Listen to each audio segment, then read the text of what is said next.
Halo dan salam sejahtera, jumpa kembali dengan saya Nerly Adria. Topik di video berikut adalah pemberian makanan melalui selang nasogastrik atau yang dikenal dengan NGT. Semua orang menyenangi makan dan minum kecuali jika orang-orang yang mengalami gangguan tertentu, sehingga hal ini membuat mereka merasa tidak enak jika diberi makan atau sekedar diberi minum. Namun, ada juga sebagian dari mereka yang senang atau bisa makan dan minum dengan baik. Keadaan fisiknya yang tidak memungkinkan atau sulit melakukan secara mandiri. Nah, hal ini juga terjadi karena keadaan fisik mereka atau adanya gangguan pada sistem menelan. Kemudian memberikan makan dan minum pada pasien-pasien yang mengalami gangguan-gangguan tertentu juga bisa dibantu oleh perawat, keluarga, atau kombinasi antara perawat dan keluarga. Individu yang sakit membutuhkan lebih banyak makanan daripada orang yang sehat dalam upaya untuk penyembuhan dan pemulihan. Dalam pemulihan, pasien membutuhkan nutrisi yang baik dan banyak. Pasien yang tidak bisa makan makanan yang dibutuhkan tubuh, pasien dapat dibantu dengan menggunakan NGT. Pengertian dari pemberian makanan melalui selang nasogastrik atau NGT adalah memberikan makanan dalam bentuk cair dan minuman melalui selang atau pipa NGT kepada klien yang tidak mampu makan secara normal.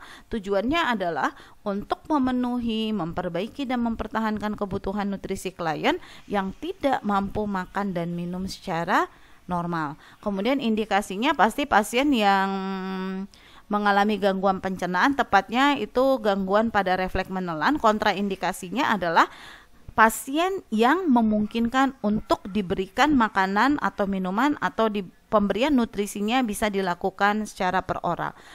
Kemudian prinsip dalam pemberian makanan melalui nasogastrik: bersih, makanan yang dapat diberikan dan makanan cair. Sebelum dan sesudah makan dianjurkan untuk memberikan air hangat. Pastikan tidak ada udara yang masuk ke dalam selang. Pastikan selang dalam keadaan tertutup selama tidak diberi makan.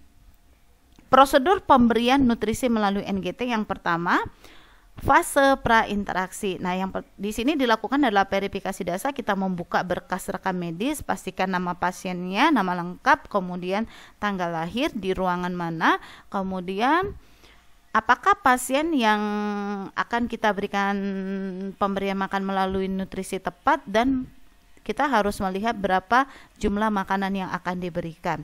Kemudian persiapan alat, sarung tangan, spuit 10, 20 atau 50, ini tinggal dipilih sesuai dengan pemberiannya.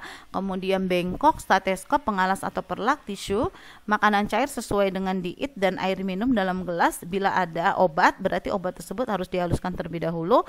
Kemudian baki untuk membawa peralatan-peralatan tersebut. Kemudian fase orientasi, memberikan salam, memperkenalkan diri, menjelaskan tujuan tindakan, menjelaskan langkah prosedur, menanyakan kesiapan pasien. Maksudnya di sini adalah, selamat pagi Bapak Ibu, perkenalkan nama saya Suster Nerly yang berjaga dari pukul 7 sampai pukul 14.00. Di sini saya akan membantu Bapak untuk pemenuhan kebutuhan makan dan minum. Pemberian makan dan minum ini nanti akan dilakukan melalui selang. Posisi Bapak nanti setengah duduk. Kemudian apakah Bapak bersedia? Kita tunggu sampai klien mengatakan sedia. Kemudian fase selanjutnya adalah fase kerja, mencuci tangan, kemudian privasi dengan menutup pintu atau tirai, mengatur posisi pasien dengan semi-volar atau volar. Jika tidak ada kontraindikasi, baru memakai sarung tangan, memasang pengalas di dada, kemudian memastikan letak NGT dengan cara aspirasi isi lambung dengan menggunakan spuit tadi. Selanjutnya, klem ujung NGT atau tekuk selang dan hubungkan spuit dengan NGT, baru lanjutkan lagi dengan aspirasi. Kemudian isi spuit dengan air putih hangat. Nah, setelah itu isi spuit dengan makanan dan masukkan secara perlahan sampai dengan jumlah yang telah ditentukan. Kemudian bilas NGT dengan air minum sampai bersih. Setelah itu klem selang NGT atau tutup ujung NGT, baru melepaskan sarung tangan. Nah, setelah itu fase terminasi, merapikan pasien, melakukan evaluasi, kita lihat reaksi pasiennya, kemudian menyampaikan rencana tindak lanjut. Baik Bapak Ibu, saya akan melakukan observasi kembali misalnya sekitar 10 menit. Kemudian setelah itu kita berpamitan, terima kasih untuk kerjasamanya. Saya akan kembali ke ruang nurse station. Setelah itu kita membereskan alat, kemudian mencuci tangan.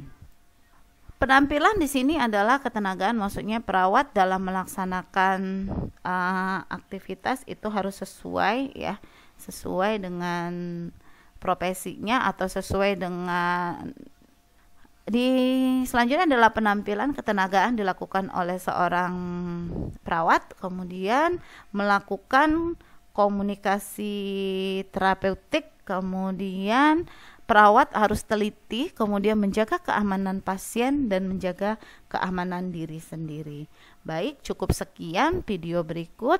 Terima kasih, sampai bertemu di video selanjutnya.